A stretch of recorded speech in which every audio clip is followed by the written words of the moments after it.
Hello, everyone. This is Steve Johnson, Open Maw Productions, writer, creator, and producer.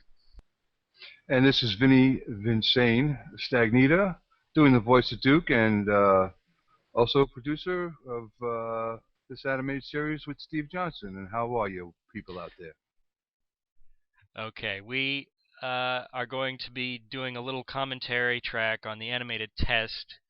It's been delayed slightly due to Mother Nature being a bitch. But I ain't afraid of no hurricane. yeah. And so we'll be doing some commentary on the episode, but then we'll also have some thoughts on some other Duke Nukem related topics afterwards. So, Sounds Vinny, good. are you ready? Oh yeah, I'm ready. Then let's rock and roll.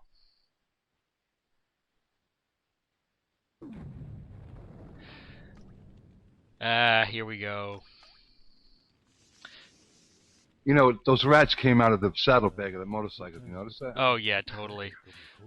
Well, it's funny. Those are actually reinserts. I took all the rats out of that area and then replaced them so that they would be cinematic. You know. Let's tell everybody who that is doing the voice on the TV. That is Joseph Winchester. He's a friend of an ex-girlfriend of mine who I met through another friend doing other Duke Nukem projects, Nefarious Reign, um, and he was quite happy to hear his voice there. There were Yeah, pause this scene right here, Steve. Just want to point out this here is a custom made add-on for the map that was in that episode, and it's a little armory based right inside of Duke's apartment, and this is where he picks up his weapons and gets ready to kick some butt.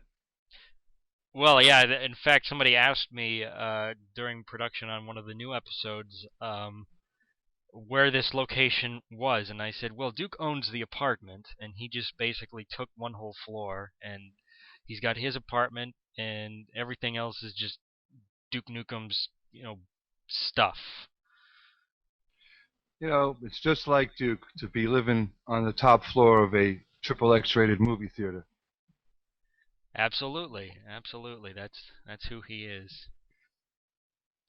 It's funny though that secret area, the apartment, I didn't actually know that was there until sometime late in 2008, and I was like, "Whoa, hey, that's a great thing about Duke 3D though. You always learn something new."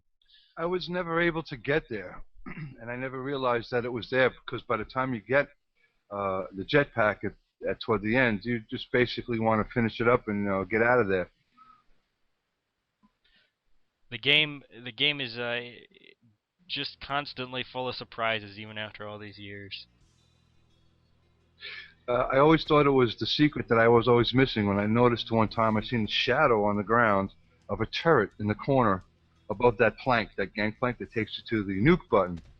And I flew up there and thought I'd have found the secret, but that wasn't it. And check out the polymer lights, people. Look at the shadowing on the walls there. That was a nice effect there. Even though this is an 8-bit, that really does enhance it quite a bit. And we're going to be playing with it a lot more in the new episodes. The cool thing too is what Yeah, you we see it again behind the wall there. unfortunately, in my opinion, I wish the shadows would block that, but they don't. What's funny to me though is when we did this, it was an entire improvisation, and the only thing that we had as far as writing was there was a notepad open, and we would just kind of jot down a couple of ideas as we got them. But basically, all the dialogue was you. Yeah, I mean, I've been such a Duke fan for all these years, and I know I'm not the greatest in the world as far as John St. John goes. He's the best. We all know that. But when he walked into that mirror, he had to say, "Yeah, after 12 years, I'm still looking good." And we felt that fit perfectly in there. Steve, as he's such an open more guy, open-minded person, he did allow me to put some stuff in there that he didn't think of, and things worked that way. Me and Steve kind of clicked together very well when it comes to this stuff. Creative dynamic duo. There you go.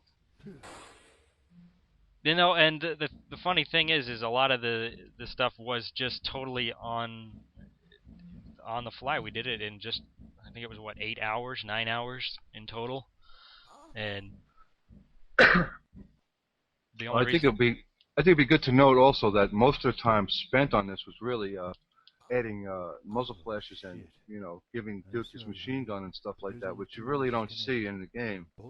He always carries the same weapon. Which is one of the reasons, in fact, I think I'll pause here because we're going to go off on a tangent a bit. The thing with doing these episodes is, or doing this episode in particular, is everybody loved it, but the one complaint we were getting was, hey, you guys should do high resolution pack. And one of the reasons for our my long absence, Vinny soldiered on and made 2 more episodes without me, and he definitely put what he learned here to great effect. I think he surpassed what we did here in certain respects. I learned a lot there too, but you can look at this little still right here, and although I didn't use Polymer Mine, I did it in the HRP, but I think this effect is so much better, and it's more, uh, it's more of the original thing that you're seeing here. Right. But the thing to me is everybody wanted the HRP, and I just frankly, when you're moving up with the textures, and you've got the models and stuff, I feel you got to match all the way around. So if you're going to have high resolution textures, high resolution models, you got to have animation that comes into play there too, to give it, some extra punch, extra life.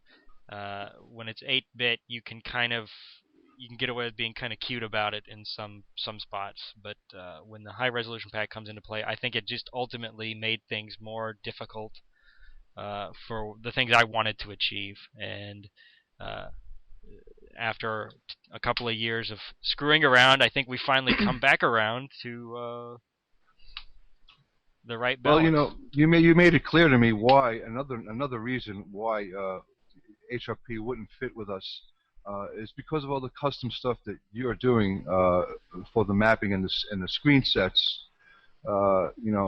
For this series, a lot of it's incompatible with the HRP, so they wouldn't work anyway. And we want to get as creative as we can, as well as using the original scenery and mapping that you're seeing here. In time, you're going to see stuff that you've never seen in Duke 3D, and with the HRP, it wouldn't be possible. Exactly, exactly. I mean, because I don't want to give it too much away, but we've got kind of an ancestry, a heritage with the classic look that you can make use of. You've got other games in a library that you could borrow from, and you couldn't do that with the HRP because you'd have this horrific mix match of stuff.